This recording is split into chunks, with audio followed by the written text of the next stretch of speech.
યોજનાના લાભાર્થીઓને આપી મોટી ભેટ, કોંગ્રેસ પર પણ કર્યા પ્રહાર. કેન્દ્રીય ગૃહમંત્રી અમિત શાહ એક દિવસીય ગુજરાતના પ્રવાસે છે. એક જ દિવસમાં અમિત શાહે વિવિધ 5 કાર્યક્રમોમાં હાજરી આપી હતી. સૌથી પહેલા અમદાવાદમાં જીએમડીસીમાં સ્વનિધિ યોજનાના લાભાર્થીઓનો સ્નેહમિલન કાર્યક્રમ ઉપસ્થિત રહ્યા હતા અને પીએમ મોદીની યોજનાના લાભથી લોકોને અવગત કરાવતા લાભાર્થીઓને સંબોધિત કર્યા હતા. કહ્યું કે દરેક વ્યક્તિ સન્માન સાથે જીવે, આત્મનિર્ભર બને તે સંકલ્પ છે. અમદાવાદથી અમિત શાહ ગાંધીનગરના કલોલ ખાતે પહોંચ્યા હતા. કલોલમાં પાનસર તળાવનું લોકાર્પણ અને અલગ અલગ વિકાસ કાર્યોની ભેટ અમિત શાહે આપી 3.5 કરોડના ખર્ચે નવનિર્મિત તળાવનું લોકાર્પણ કર્યું. જે બાદ અમિત શાહે કલોલ ખાતરજ રોડ ખાતે સરદાર પટેલ ગ્રુપ આયોજિત વિશાળ એકતા સંમેલનમાં હાજરી આપી હતી અને સરદાર પટેલની 15 ફૂટ ઊંચી પ્રતિમાનું અનાવરણ કર્યું. અહીં અમિત શાહે લોકોને સંબોધતા સરદાર પટેલને યાદ કરી કોંગ્રેસ પર પ્રહાર કર્યા. જે બાદ અમિત શાહે રેલવે ગ્રાઉન્ડ, સાબરમતી, અમદાવાદ ખાતે ગાંધીનગર જન મહોત્સવ અંતર્ગત સાંસદ ખેલ મહોત્સવનું ઉદ્ઘાટન કર્યું. બાદમાં ગુજરાત યુનિવર્સિટી કેમ્પસ નવરંગપુરા, અમદાવાદમાં તેઓ ગુજરાત સાહિત્ય મહોત્સવનું ઉદ્ઘાટન કર્યું. રાજકોટમાં પાટીદાર સમાજની મહત્વની બેઠક મળી, નકલી ટોલ નાકા મુદ્દે થઈ ચર્ચા. રાજકોટના મવડી નજીક કડવા પાટીદાર સમાજના યુવાનોની એક બેઠક મળી, જેમાં જયરામ પટેલ પ્રમુખ પદેથી રાજીનામું આપે તેવી માંગ કરવામાં આવી. તેમજ જો રાજીનામું નહીં આપે તો ગાંધી ચિંધ્યા માર્ગે ઉગ્ર આંદોલન કરવા તૈયારી દર્શાવવામાં આવી. આરવી સ્કૂલ ખાતે મળેલી બેઠકમાં સામાજિક અગ્રણીઓ પણ હાજર રહ્યા. નકલી ટોલ નાકા કેસમાં સિત્સર પ્રમુખ જયરામ પટેલનું પુત્રનું નામ સામે આવતા ફરિયાદ નોંધાયા બાદ ઊભી થયેલી સ્થિતિ અંગે ચર્ચા થઈ, તો સમાજના પ્રશ્નો અંગે પણ ચર્ચા કરવામાં આવી. બેઠક પૂર્ણ થતાં મનોજ પનારાએ કહ્યું કે હવે ઉમિયાધામ ખાતે આગામી 6 જાન્યુઆરીના મીટિંગ યોજાવાની છે. આ મીટિંગમાં ઉમિયાધામ જયરામ બાપુનું રાજીનામું લેવડાવશે.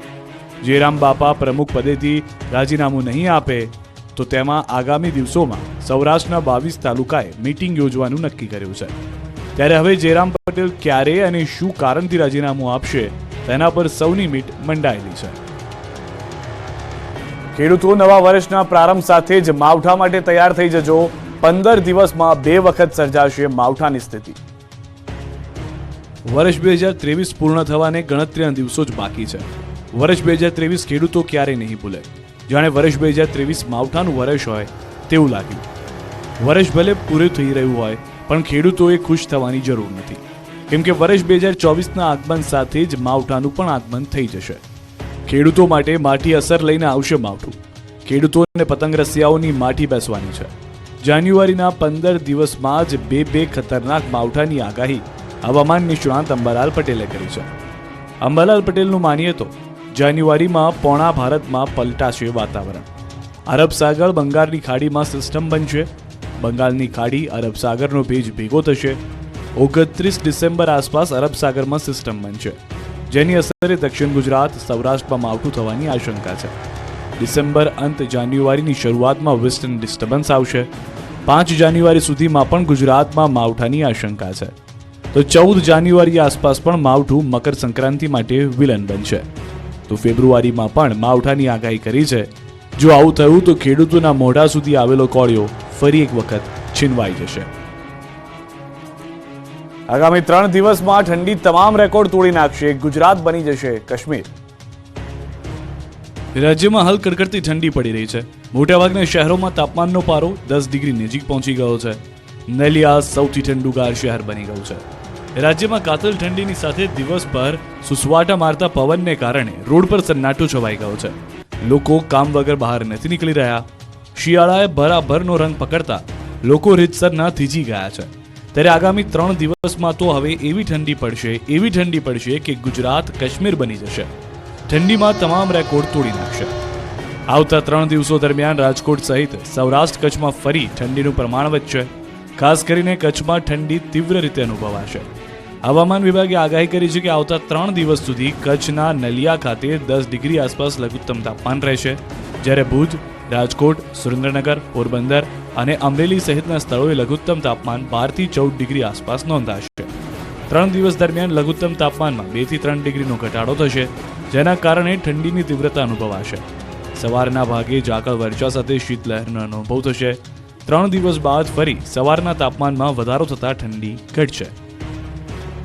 બીજી તરફ ઠંડીને લઈને ઠૂઠવી નાખનારી આગાહી હવામાન નિષ્ણાંત અંબાલાલ પટેલે પણ કરી છે. અંબાલાલ પટેલનું માનીએ તો 25 ડિસેમ્બર બાદ ગાત્રો થીજાવતી ઠંડી પડશે. 29 ડિસેમ્બરે પણ ઠંડીના ચમકારામાં વધારો જોવા મળશે. જાન્યુઆરી મહિનો પણ ઠંડોગાર રહે તેવું અનુમાન છે. 10-11 જાન્યુઆરીએ ઠંડીનો ચમકારો જોવા મળશે. તો કચ્છના નલિયામાં 10 ડિગ્રીથી પણ ઓછું તાપમાન રહેશે. પાટણ અને સુરેન્દ્રનગરના ખેડૂતોના નસીબ ફૂટ્યા, ખેતરો બન્યા નદી. નર્મદા વિભાગની બેદરકારીના કારણે પાટણ પંથકના ખેતરો પાણી થઈ ગયા છે. હજારો હેક્ટર જમીનમાં ઉભેલા પાકને તાણી લઈ ગયું પાણી. ખેતરો બની ગયા નદી. પાટણના સાતલપુરના મડુત્રા ગામને જોડતી કેનાલ ઓવરફ્લો થઈ જતા ખેડૂતોના ખેતરો પાણીથી ઓવરફ્લો થયા. પાણીની રેલમછેલના કારણે રવિ પાક ખાક થઈ ગયો. જ્યાં સુધી તમારી નજર પડે ત્યાં સુધી માત્ર ને માત્ર પાણી જ પાણી દેખાઈ રહ્યું છે. હજારો લીટર પાણીનો વેડફાટ થઈ રહ્યો છે. સાથે સાથે ખેડૂતોની મહેનત પર પણ પાણી ફરી વળતા લાખો રૂપિયાનું નુકસાન થયું છે. તેમજ માર્ગ પરથી પસાર થતા વાહન ચાલકોને હાલાકી પડી રહી છે. લખતરથી પણ કંઈક આવા જ દ્રશ્યો જોવા મળ્યા. સુરેન્દ્રનગરમાં લખતરના વિઠ્ઠલગઢ ગામ નજીક પસાર થતી માયનોર કેનાલમાં ગાબડું પડ્યું. કેનાલમાં ગાબડું પડતા આસપાસના ખેતરોમાં પાણી ફરી વળ્યું. આસપાસના ખેતરમાં પાણી ભરાતા જીરું, એરંડા, વરિયાળી સહિતના પાકોને નુકસાન થવાની ભીતિ સેવાઈ રહી છે. અવારનવાર કેનાલમાં ગાબડા પડી જવાને કારણે ખેતરોમાં અનેક વખત પાણી ભરાય છે. નર્મદા વિભાગની બેદરકારી સામે ખેડૂતો પણ રોષે ભરાયા છે. તાત્કાલિક કેનાલના સમારકામ અંગે ખેડૂતોએ માંગ કરી છે. જેતપુર પંથકના ખેડૂતો લાલ મરચાની ખેતી કરી થવાના છે લાલ લાલ. પાક પર થયો છે અદ્રશ્ય જીવાતનો હુમલો. રાજકોટના જેતપુર પંથકના ખેતરો લાલ ચટાક મરચાથી લાલ લાલ થઈ ગયા છે. પરંપરાગત ખેતીથી હટીને આ પંથકના ખેડૂતો લાલ મરચાની ખેતી તરફ વળ્યા છે. ખેડૂતોનું આ સાહસ સફળ થયું છે. જેતપુરના ગામડાઓમાં લાલ ચટાકેદાર તીખા મરચાની મબલખ ખેતી થઈ રહી છે. પરંતુ આ વખતે માવઠાના કારણે પેટલા ગામ સહિતના ગામડાઓમાં મરચાની ખેતીને થોડી ઘણી અસર થઈ છે. એટલે આ વખતે મરચાના ઉત્પાદન પર ફટકો પડ્યો છે. જેથી ખેડૂતોને પણ મહેનતનું ફળ મળશે નહીં, તો લોકોને મરચાના ભાવ તીખા તમતમતા લાગશે. જીભની સાથે ખિસ્સું પણ લાલચોળ થઈ જશે. પેટલા ગામના ખેડૂતોનું કહેવું છે કે મરચાની ખેતીમાં મુશ્કેલી પડી રહી છે. સતત ભેજવાળું વાતાવરણ હોય જેને કારણે મરચાનો ફાલ જે આવવો જોઈએ તે આવતો નથી, અને જે મરચાનો ફાલ આવે છે તો તેમની જે સાઇઝ હોવી જોઈએ એ હોતી નથી અને ખરી જાય છે. આ વખતે મરચાનો જે ફાલ બાંધવો જોઈએ એ આવતો નથી, અને મરચું તૈયાર થાય તે પહેલા ખરી જાય છે, અને મરચું ખરી ગયા બાદ તે કાળું પડી જાય છે. થ્રિપ્સ નામની જીવાતને કારણે ફાલમાં નુકસાન થઈ રહ્યું છે, જેને લઈ ખેડૂતોને 80% જેટલો ફાલ થશે. ખેડૂતે વીઘે 20,000 જેટલો ખર્ચ કર્યો છે. સામે યાર્ડમાં આ વખતે સારા મરચાના 3,000 રૂપિયાના જેટલો ભાવ મળી રહ્યો છે. એટલે ઉત્પાદન ઓછું થવાથી ખેડૂતોને નુકસાની ભોગવવાનો વારો આવશે. રાજકોટની સૌરાષ્ટ્ર યુનિવર્સિટીમાં ઘૂસ્યો દીપડો, લોકોમાં છવાઈ ડરની લહેર, મુકાયું પાંજરું. શહેરની ભાગોળે વાતાવરણમાં દીપડો દેખાયો હતો અને ભૂંડનું મારણ પણ કર્યું હતું, પરંતુ ફોરેસ્ટની ટીમને તે ત્યાંથી હાથ આવ્યો નથી.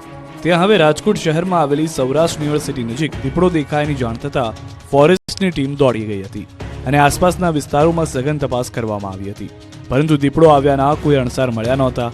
દીપડો દેખાયાની વાતથી નજીકના રહેણાંક વિસ્તારમાં લોકોમાં ફફડાટ ફેલાઈ ગયો હતો. સૌરાષ્ટ્ર યુનિવર્સિટીના ગેટ નજીક મોડી સાંજે દીપડો દેખાયાની એક નાગરિકે જાણ કરી. યુનિવર્સિટીના ગેટ પાસે દીપડો હોવાની જાણ કરનાર વ્યક્તિએ તેના વાહનના પાછળના ભાગે દીપડાનું પૂંછડું દેખાયું તેવી જાણ કરી, જેથી ફોરેસ્ટ વિભાગનો કાફલો સ્થળ પર દોડી ગયો અને જાણ કરનાર વ્યક્તિ પાસેથી માહિતી મેળવી યુનિવર્સિટી, મુંજકા સહિતના વિસ્તારોમાં સઘન તપાસ કરવામાં આવી. કલાકોની જહેમત બાદ પણ ફોરેસ્ટ વિભાગની દીપડો કે દીપડાના ફૂટપ્રિન્ટ મળ્યા નહોતા. આમ છતાં તપાસ ચાલુ છે. દીપડો દેખાયાની વાત વાયુવેગે ફેલાઈ ગઈ હતી અને યુનિવર્સિટી નજીકની સોસાયટીમાં રહેતા લોકોએ બાળકોને બહાર કાઢવા નહીં તેવા મેસેજ શરૂ કર્યા હતા. દાહોદ દેવગઢ બારિયાના અંતેલા ગામેથી બાળ દીપડાનું રેસ્ક્યુ કરાયું. બાળ દીપડો બીમાર હાલતમાં જોવાતા ગ્રામજનોએ વન વિભાગને જાણ કરી, જે બાદ વનકર્મીઓએ આવી દીપડાને સારવાર અર્થે બામરોલી નર્સરી ખાતે રાખવામાં આવ્યો. દીપડો સ્વસ્થ થતા વન્ય વિસ્તારમાં છોડી દેવાશે.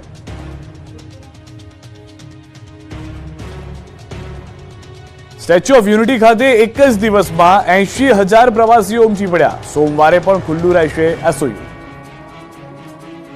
નાતાલનું વેકેશન શરૂ થતાં જ કેવડિયામાં સ્થિત સ્ટેચ્યુ ઓફ યુનિટી ખાતે યાત્રિકો ઉમટી પડ્યા. નાતાલની રજાઓમાં સ્ટેચ્યુ ઓફ યુનિટી ખાતે 50,000થી વધુ પ્રવાસીઓ ઉમટ્યા.